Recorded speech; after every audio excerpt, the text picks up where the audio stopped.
Right, hello guys, it's Lewis here with the next Gills reaction video with Jim. Hello. And a special guest. Hello. That's Ollie. You did it right this time, well done. Okay, so we won again, as you can probably tell by the thumbnail. And the reason Ollie's here is because he was at the game as well, so we thought we'd include him. So, the teams to start off with, Gills were completely unchanged and they didn't have any wingers again. Jim, did you have anything to say about that? Was against, who was it last time? Coventry. Yeah. And just kept things simple. Still no wingers with Hess, Loft, Dak and Pritchard. Four midfielders, still no wingers. And for Oldham, George Ello started. Some of you might know him. He's so huge. Jonathan Forte, I think, who's the top scorer for Oldham. I think he's sat out or something. I'm not he sure. wasn't playing or he was playing, but I think he was dodgy. Yeah. To start off, John Marquise, who's on loan from Millwall, you might remember from the last game, he scored in 6 minutes, which was quite a good goal. He ran in, went shooting his right foot, stopped. Yeah, curled it with his left foot. And yeah, I think that's the earliest we've ever scored because we don't normally do that. Yeah, it was the easiest goal to score. He practically passed it from 20 yards. Just didn't care. And that was the 3,000th league goal at Priestfield. And I saw a stat, we've conceded 1,900 of them. Then, in the 13th minute, there was another goal. And that was John Marquise again. And we couldn't really see it because it was up the other end. It was basically a defensive muck-up. I think someone headed it back to Dak or something. And he played Marquise through, went around the keeper and he slotted it in. That was 2-0. Yeah. And good finish. Yeah, it was a good finish. We thought... With the left foot. I don't know what foot Marquise is, but they were both with the left foot. We just thought it seems all too good to be true. All too good to be true. And it turned out it was. Because... I can't remember when it was, but just after that... So basically, do you want me to say it? Yeah, go for it. So basically, there was an Oldham left winger that was trying to play it inside because he went straight past Hoyt or whoever. And Dak came in with a perfect tackle, side feet into the net. And what I saw, you two can differ if I'm wrong, but what I saw was that no one was tackling him. He didn't have the ball, and he just went on his knees and on the floor. No, he did have the ball. What I thought I saw was that he crossed it in, and he made a good block, and then it was under his stomach, so he got back up and shielded it, and then tried to cross it in again. Dak stuck out his foot. He didn't touch it, but he dived and He got. That's what I thought I saw. Yeah, he threw himself forward. I thought he stumbled over the stool that the steward stand on. I guess we'll find out when the highlights are up. Anyway, yeah. I'll give it to the ref though, because there was probably 8 players in the way. Yeah, but still, if you don't know what happened, you don't give it. Like, if you missed it, if you haven't looked at it, if you don't know what's going on, you don't give a penalty. He was brave though. At least he was brave to stay by his word and keep it. I did manage to video the penalty just in case Nelson saved it, and it turned out he did save it, but straight away there was another player to put in the rebound. So I'll include that now.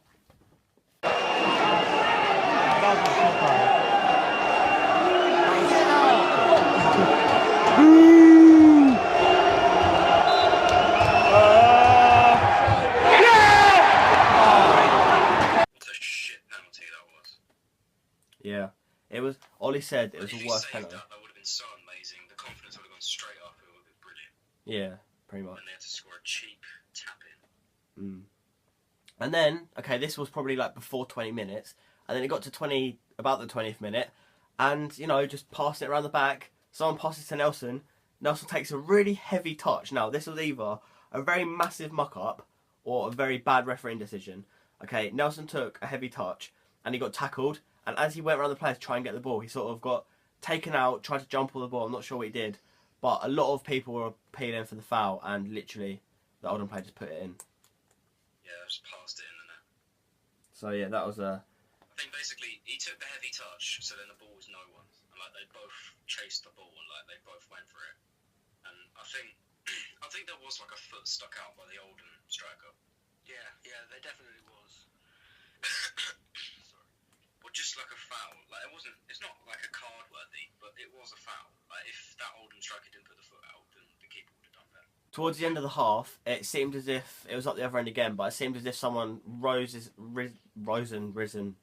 lifted his hands at Marquise and, I don't know, did something action towards him. And there was a lot of protest for a red card and the ref gave a yellow.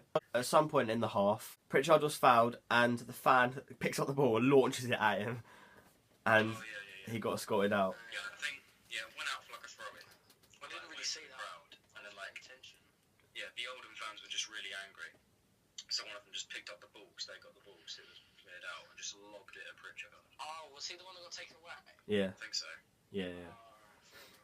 Yeah, and then it was about half time and it was 2-2. There was a lot of boos going around the stadium because of the refereeing performance, but then there was the second half.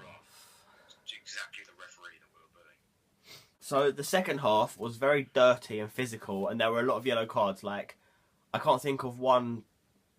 I can't think of one Gillingham player that didn't get booked in that game. Bradley Dack had been booked earlier on for punching the ball out of someone's hand when they was about to take a throw.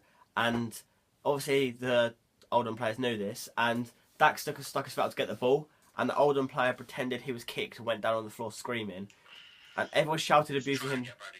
Yeah, he was trying to get Dack sent off, and everyone shouted abuse. He literally just got up and carried on running. So whenever he got the ball, he was getting booed. And this was ironic because guess who scored the winning goal? Bradley Dack. Yeah, Bradley Dack. That's definitely not a charm, is it? No. Doesn't have a charm. He should have a charm. John Marquise has a charm, and he's only been here 2 weeks. Bradley Dack has been here since he was a kid. You're sick. Yeah, when we were celebrating, you'll see us on the highlights because we ran down the front. Me, Jim and Ollie ran down the front, and there was some guy who, he sprinted down there. He fell over the barrier. All I saw was when Dack came running down, I was there with 2 other people, and I think you and Ollie were just right behind me. Yeah. And all I saw when I looked right was just some bloke upside down, and there was a pair of legs in my face. It's so ridiculous. His shirt was up and everything. The steward was trying to help him up. He was so happy, so he vaulted over the rungs and ran towards the sponsor boards, but ran too fast, so he just couldn't stop, and his head went over the sponsor boards. His legs just went up in the air. Apparently, Ollie said he cracked the stool with his head. Yeah. And yeah, that was quite funny. He was like, it was an accident, it was an accident, it was an accident. Yeah, it wasn't taken off or anything. Yeah, the steward was alright about it. Yeah, he didn't mean to do it. And then after that, Gillingham being Gillingham, okay, this was the 70th minute, we decided to park the bus a bit. And they came close to scoring.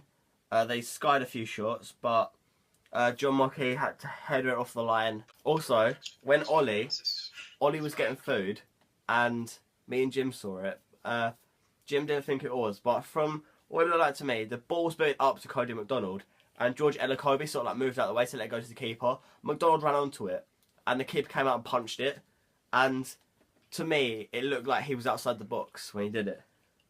Yeah, well, I didn't deny it. I'm just saying that the linesman had a better view of it. I didn't see people in the Gordon Road stand appealing behind him. I guess it was he was lucky, I think, because it could have been either way. And it was kind of similar to there was a similar situation in the Premier League. I can't remember what goalkeeper it was. Maybe it was Robert Green. Oh yeah, Robert Green. Yeah, it was sort of like that. There was 4 minutes of added time, and I checked my phone, and it was 9:52. And then it got to 3, 4, 5. One of the, when a football match ends. And it got to 58, and the game was still playing. So I shouted at the ref to blow his whistle.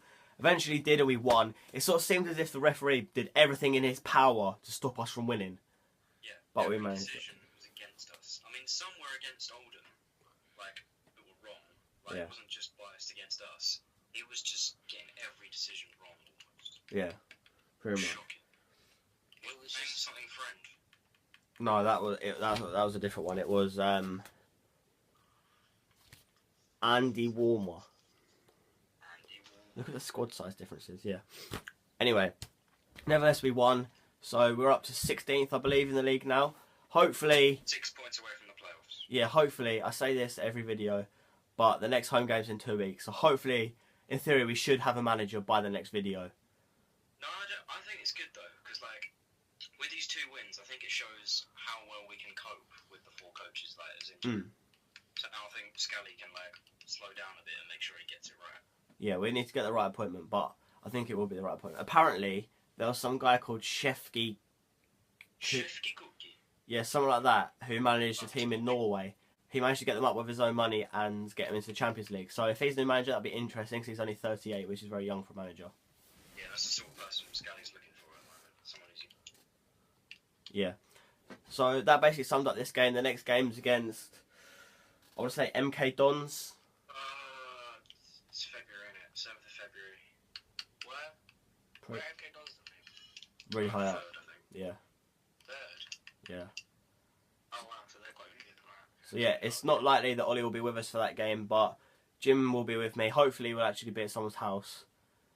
And Yeah, hopefully. And yeah, so thanks Jim and Ollie for being in the vid. Thank you. Alright. Cheers for having me. It's alright Ollie, come more often if you like, pal. I'll see you guys in my next video. Stay smart, I'll talk to you in a bit.